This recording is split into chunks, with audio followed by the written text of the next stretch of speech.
Kuadran ya. Perhatikan, ada yang 4 kuadran, ada yang 9 kuadran. Di abdomen kita jadi bagi saja menjadi 4 kuadran. Di hipokondrium Dexter apa di sini? Ada organ apa? Hati. Di sini epigastrium ya. Ada gaster lah. Di sini ada limfa atau ien. Terus di sini renal, dexter. Di sini umbilicus. Di sini renal, di sini APP, appendix. Di sini vesika urinaria. Di sini adalah rectum dan atau sigmoid. Saya ulang, ya, ada hepat, gaster, limfa atau organ-organnya ya, limfa atau ien, renal kanan, umbilicus, renal sinister atau kiri, APP, vesika urinaria, kemudian ada rectum dan oke, Tulisan dokter. yang di bawah 150 cm bisa berdiri supaya yang belakang bisa maju. Di bawah 150. Ya udah Pak. Yang pendek-pendek maksudnya. Sini nih, jejer. Supaya yang di belakang bisa maju.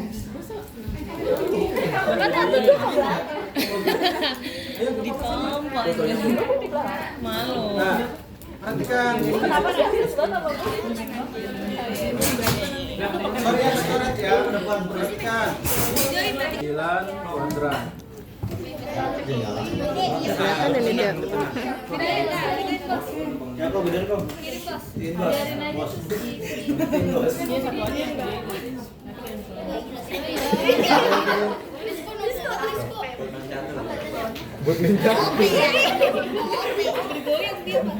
Nah, yang pertama adalah inspeksi. Apa kita inspeksi? Bantu dibaca. Inspeksi. PDF-nya. Coba perutnya inspeksi. Apa yang kita inspeksi? Perhatikan bentuk abdomen. Perhatikan dulu, jangan dulu perhatikan. Perhatikan bentuk abdomen. Bentuknya apakah ada pembengkakan, apakah ada asites, apalagi asites itu apa? Asites adanya penumpukan cairan dalam rongga peritoneum dan rongga abdomen. Biasanya dapatkan banyak pada pasien-pasien dengan penyakit apa? Gangguan pada hepar diakibatkan karena apa yang kuning-kuning itu apa? Ya, hepatitis, tapi dia menghasilkan apa? Asitesnya karena apa? Sirosis menyebabkan apa? Sehingga muncul asites, sehingga terjadi perbedaan antara sehingga cairan dalam vaskular keluar ke intravaskular, ke ekstravaskular. Ya, cari sendiri. Nah, sekarang kita lihat apakah ada asites, apakah pembengkakan, bagaimana warnanya, apakah ada memar.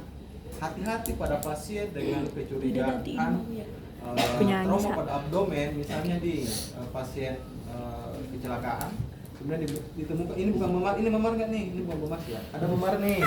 Hati-hati, kenapa? Jika ada memar, hati-hati adanya perdarahan intraabdominalis, ada perdarahan di dalam yang kadang kita abaikan. Karena tiba-tiba pasien sudah membuncit perutnya karena ada darah, baru sadar ada perdarahan. Ternyata di sini ada memar. Ya, itu hati-hati.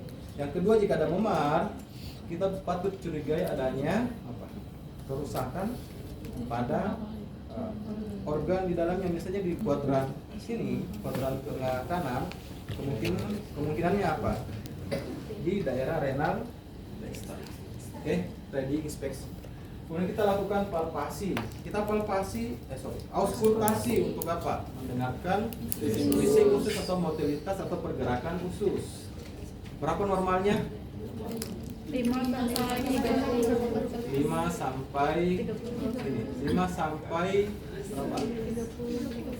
Setiap 5 detik sampai 12 detik akan muncul satu pergerakan atau detik atau dalam 1 menit berapa? 5 sampai 30. Ada yang mengatakan berapa? Ada yang mengatakan 4 sampai 30 kali per menit. Jika lebih dari 30 kali per menit atau tergantung buku yang kita baca ya, ada yang mengatakan sampai 34, yang saya berikan itu sampai 34. Jika lebih dari 30 kali per menit maka apa yang terjadi? Diare. Jika kurang, konstipasi. Itu ya dia auskultasi ya. Selebihnya kita mendengarkan bunyi aorta dan sebagainya, itu enggak kita pelajari. Sekarang kita di palpasi. Apa yang kita palpasi adalah pertama palpasi hepar. Coba dibuka palpasi heparnya. Palpasi hepar yang pertama kita lakukan adalah ingin melihat apakah ada nyeri tekan atau tidak, apakah ada tenderness atau tidak. Caranya adalah taruh tangan kita seperti ini. Maaf ya Pak, kita periksa di mana? Ingat posisi hepar ada di mana? Di ICS 11 sampai 12, setengahnya ya, selebihnya dari bawah sini. Nah, kita gunakan tangan kita seperti ini. Maaf Pak, tarik nafas dalam. Jika ada nyeri, disampaikan ya. Kalau orang kurus biasanya agak teraba. Tarik nafas, buang. Tarik nafas, buang. Terus kita tekan. Emang sakit. Kalau sakit betul nih harus cek depannya. Nah, kita periksa ya.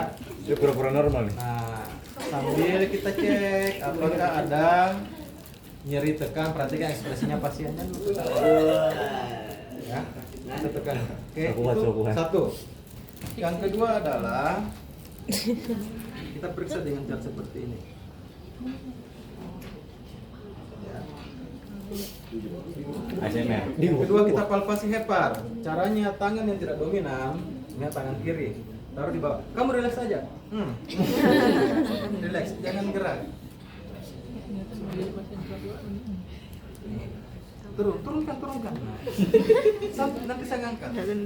Kita taruh tangan kita di bawah iga 11-12 kita. Kita angkat ke atas nih. Ini ya. Terus kita tekan. Kamu jangan mengangkat, relax. Ini kelihatan kok kalau nggak relax, ini saya rasa di sini. Angkat. Santai. Lepaskan perutnya turun. Terus kita palpasi. Tarik nafas dalam. Buang. Tarik nafas dalam. Tarik nafas dalam nggak tahu. Tarik nafas dalam. Nafas dalam. Nah, oke, buang. Perlahan tarik lagi. Kita angkat, terus kita raba. Ya. Apakah ada pembesaran hepar atau tidak, dan apakah ada nyeri tekan atau tidak. Jadi ini manuvernya seperti ini ya, kita angkat, kemudian kita palpasi. Aman Jan. Dah? Aman. Itu di hepar. Di hepar. Jadi satu, kita cek. Kuadran 1. Ini ya, apakah ada nyeri tekan atau tenderness. Kemudian sekarang kita periksa ginjal sebelah kanan. Posisinya hampir sama. Kita angkat tangan yang tidak dominan di bawah. Kemudian pakai tangan yang dominan, tarik nafas dalam, buang 3 kali. Pelan-pelan saja. Oke, tarik. Buangnya pelan-pelan. Tarik. 1, 2, 3. Jadi pada saat dia lepas, kita raba. Jangan ketawa. Kalau ketawa keras ya. Nah, tarik. Tarik nafas dalam. Buang perlahan gini ya.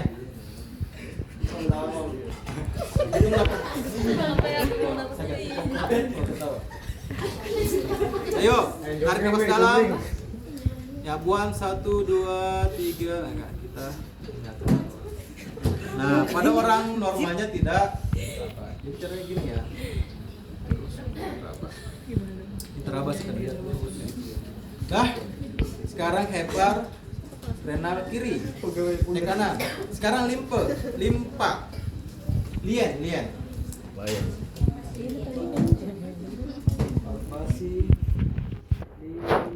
Itu anjir. Untuk limpa di mana? Sini ya. Sama nggak limpa dengan limfo? Bedanya apa? Apa bedanya?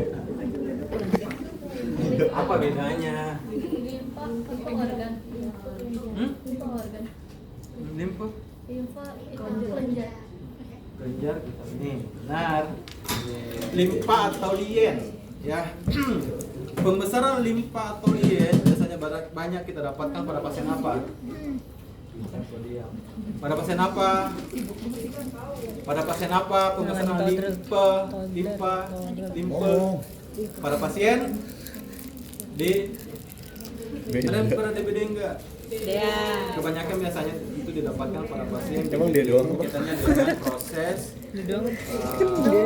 sel darah Iya, merah. naurin loh. Caranya kita periksa adalah tangan Habis ulang tahun dia. tiga dominan. Coba. Ada di sebelah sini, kita angkat. Angkat ya. Tarik nafas dalam, Pak. Limpa. Berarti tekniknya sama Baya. Turun dikit celananya. Iya. Ayo, sudah. Ini kita tarik di sini ya. Ini kita dorong ke atas. Kemudian tangan yang dominan taruh di sini. Coba tarik nafas dalam, Pak. Tarik lagi, buang. Perlahan. Sekali lagi tarik. Buang perlahan. Oke, terus kita raba. Apakah teraba pembesaran limfe atau tidak? Pada orang normal ini tidak teraba. Ya. Sama di ginjal juga. Di ginjal agak ke bawah sedikit. Ini coba miring dikit. Kita miringkan pasien. Itu tarik di sini nih. Terus Pak tarik nafas dalam. Buang. Palpasi. Nah, pada orang ini teraba karena dia orang kurus teraba. Nah, seperti itu ya. Sekarang apa lagi? Pharmacy limpa, pharmacy ginjal sudah. Sorry, nyari ketuk pada daerah ginjal. Caranya adalah coba baring balik. Baring. Caranya kita adalah kenapa diketuk di sini? Dia adalah daerah dorsoventral. Kan? Ginjal itu letaknya bukan mengambang di dalam abdomen, tapi dia agak ke belakang ke tulang punggung, tulang belakang. Jadi caranya kita tekan begini, terus kita pukul. Sambil melihat apakah ada nyeri tekan atau tidak. Ya. Aman Jar. Kanan. Aman Jar. Sudah. Sakit ya Jar, ngomong aja Jar. Wah, nggak normal. Sistem dullness yang bisa dipahami di palpasi. Selanjutnya adalah pemeriksaan asites. Nah, pada pemeriksaan asites apa lagi ya? Lupa. Sorry lagi. Masih lagi puasa.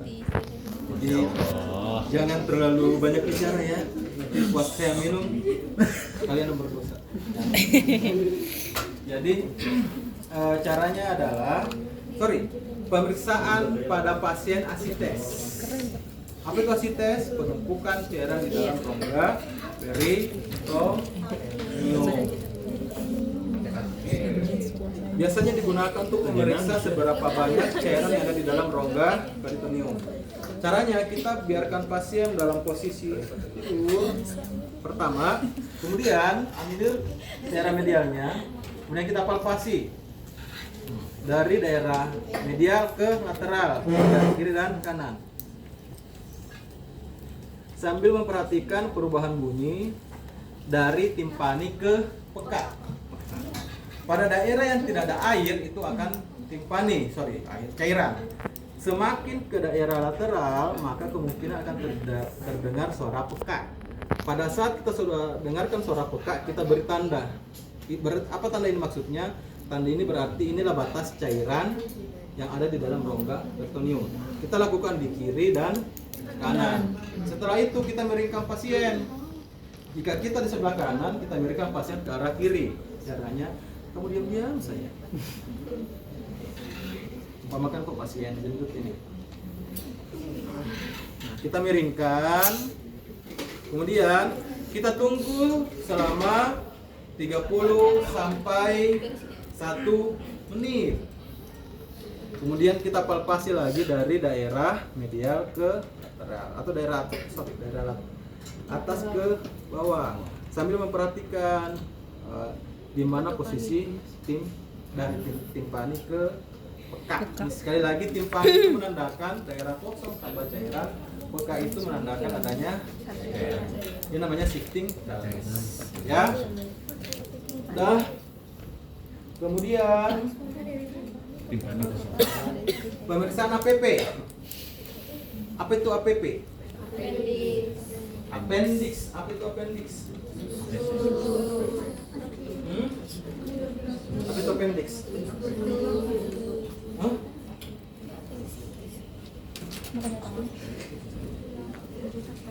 Apa itu appendix?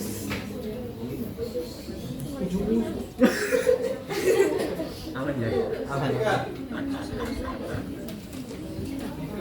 Infeksi pada PP. Katanya, oh habis makan cabai, benar nggak? Benar nggak? Habis makan cabai, banyak makan cabai, dioperasi ternyata banyak cabai di dalam ususnya. Itu ada seperti itu. Ada. Oh, ya. Jadi kemungkinan ya namanya penyakit infeksi adalah bakteri. Ada beberapa cara pemeriksaannya. Biasanya pasien ditandai dengan masuk dengan keluhan nyeri pada abdominal sebelah kanan. Nah, bedakan ya antara APP dengan PU. Kalau vesiko orang dengan infeksi saluran kemih, perempuan yang sering ini ISK, tekan daerah sini. Nyeri. Nah, kalau dia nyeri berarti ISK. Kalau APP di sini, ya.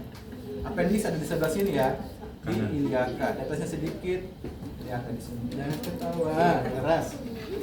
Oke, yang pertama adalah kita lakukan make berpisah. Ada di sepertiga antara umbilikus dengan iliaka. Sepertiga bawah ya. Ini kita umpamakan ini iliakanya di sini. Maka dia daerah di sini. Nggak kelihatan. Tanda make. Cara pemeriksaannya. Ini selimutnya itu ini. Ya. Maksudnya kan kayak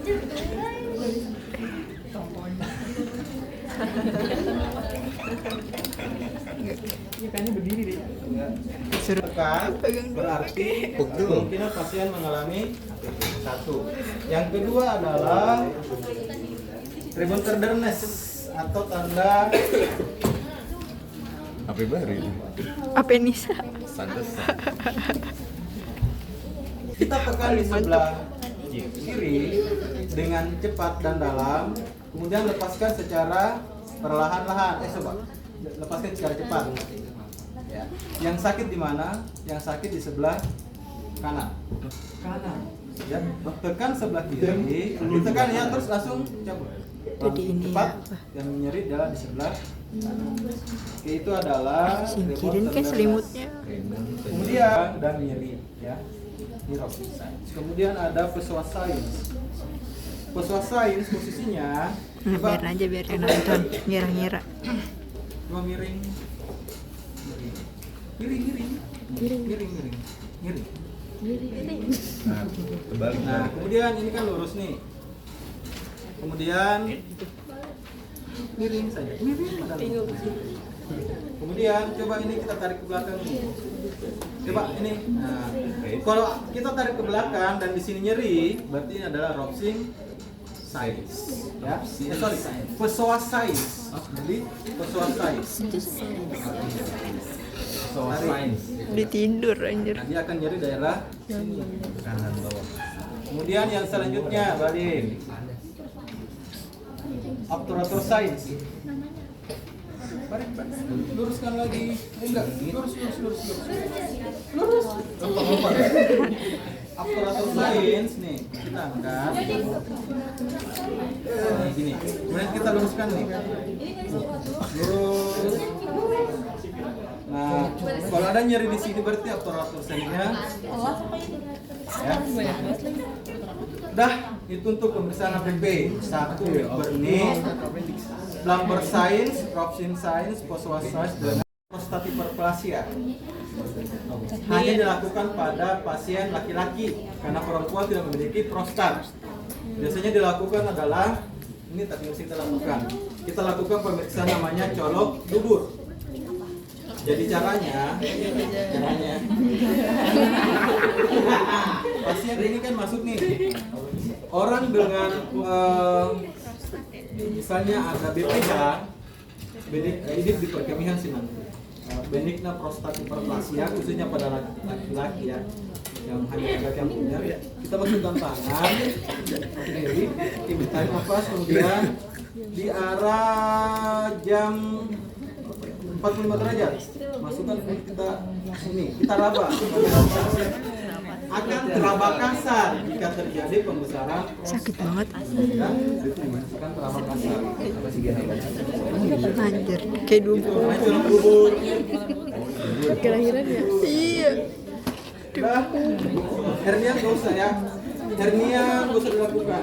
Hernia mah tinggal dilihat inspeksi di mana ada bonggolannya. Kalau ada hernia umbilikal, ada hernia skrotalis, dan ada hernia diafragma.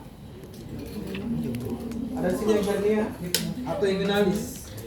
Yang sering nih. Jadi hernia itu ada di umbilikus. Ada nggak yang pernah lihat di sini umbilikusnya keluar kayak gini nih? Apa sih namanya? Ah, gitulah. Itu namanya hernia umbilikus. Ada yang di sini hernianya inguinal. Ada yang di skrotumnya. Di skrotumnya dia membesar sebelah. Biasanya karena apa? Peningkatan intraabdominalis. Karena ada peningkatan tekanan intraabdominalis, bisa karena dia mengangkat berat dan lain-lain. Ada pertanyaan?